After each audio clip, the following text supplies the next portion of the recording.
नमस्कार, आप देख रहे हैं न्यूज फॉर नेशन और मैं हूं सांत्वना आपके साथ। बीजेपी कोटे से कैबिनेट मंत्री स्वामी प्रसाद मौर्य ने अपना इस्तीफा उत्तर प्रदेश विधानसभा चुनाव से ठीक पहले बीजेपी को सौंप दिया।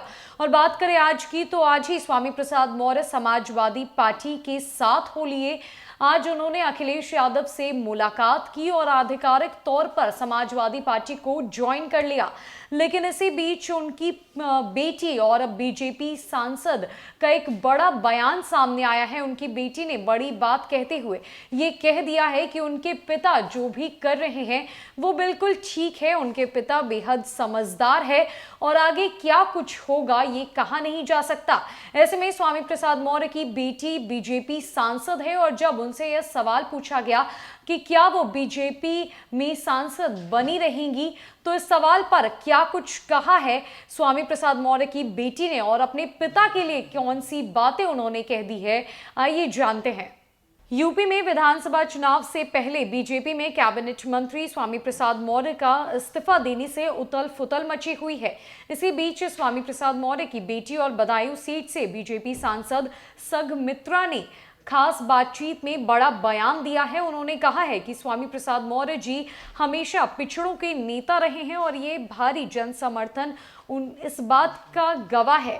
बदायूं की सांसद ने आगे कहा कि पिता का फैसला उनका निजी फैसला है, वो बहुत ही समझदार है, लेकिन राजनीति में हमेशा संभावनाएं होती हैं। बीजेपी सांसद ने कहा है कि अभी मैं 2024 तक भारतीय जनता पार्टी के सांसद हूं, आगे क्या होगा ये कहा नहीं जा सकता।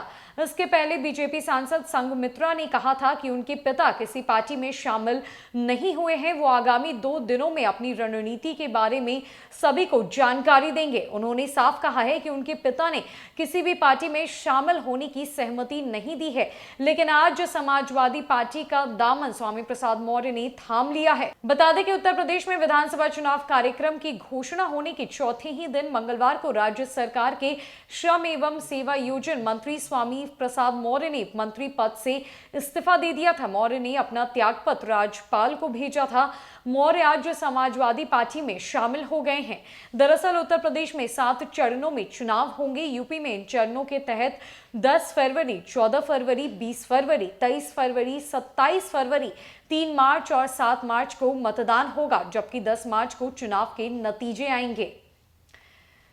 ऐसे में बीजेपी मंत्री स्वामी प्रसाद मौर्य ने अपना इस्तीफा राज्यपाल को सौंपते हुए बीजेपी का दामन छोड़ा और आज समाजवादी पार्टी से हाथ मिला लिया।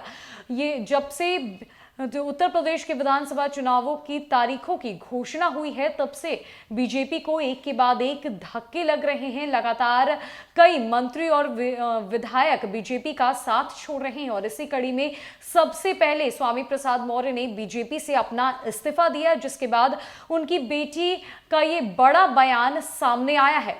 फिलहाल के लिए इस खबर में इतना ही। कई अपडेट्स के लिए हमारे साथ बने रहे न्यूज फॉर नेशन में। नमस्कार।